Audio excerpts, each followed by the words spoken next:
की दिक्कत छौता भॉइस खोलले जाई के बथान के कि सब कोई के दूधावा पहिले बाट देला को अरे सब कोई के दूधावा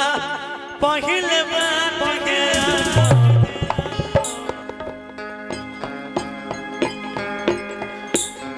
थोड़ा सा इसको भी स्पेस बना के रखिएगा आप लोग। सब कोई के दूधावा पहिले बाट देला को हमारा देख लेवे हिसाब से काम करे अरे सब कोई के दूधावा पहिले बाट कि सब कोई के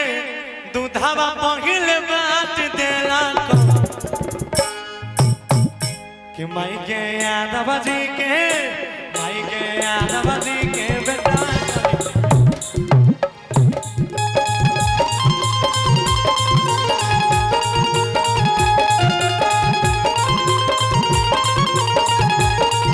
अरे देखल लियो चाहिए हाला कने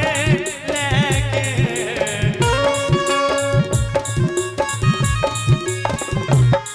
आगे देखल लियो चाहिए हाला कने लेके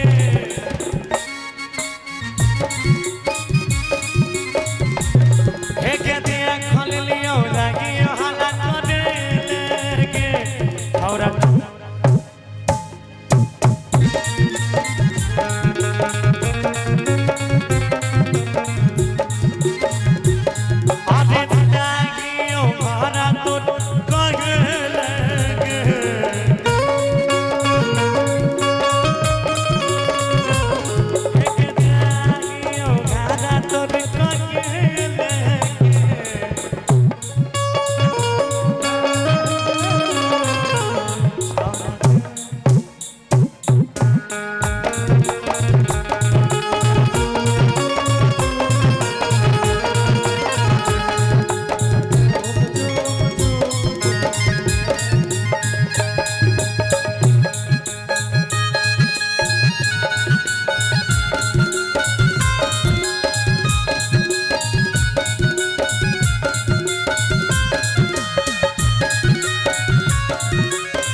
तीसरा में चलने दीजिए आप रिदम का बात करते हैं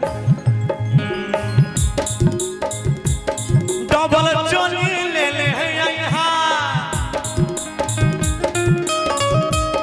डबल चोली ले ले है यहाँ एगो रातिया में पिन्हैया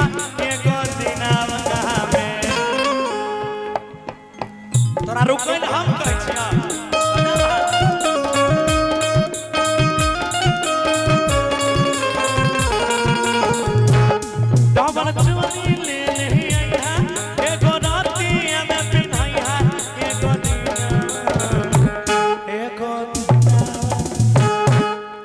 पिया हो भारी सुंदर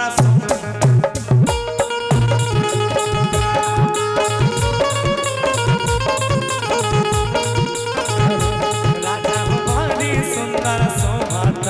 बदन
अरे भाई हमर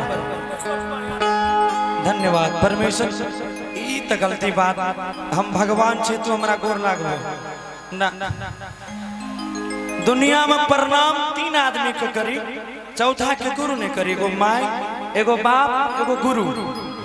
चौथा किसी को प्रणाम नहीं करना एक महादेव के अलावा। हाँ तू फोटो ले ला कोई बात नहीं। अब हम आपके बनाए हैं आप हमको प्रणाम कर रहे हैं गलत बात हमको आपको प्रणाम करना चाहिए। चलिए धन्यवाद आपको बहुत सारा धन्यवाद। कहीं छे अरे हमारा के बूझे अपना घर के परपराटी कि जब मन करे तब काट ले जराते कि संतोष गौरव उठावा हमारा चाट लेला कि उजवाला उठावा हमारा चाट लेला। आप जितना खेल सकते हैं हम उतना खेल सकते हैं।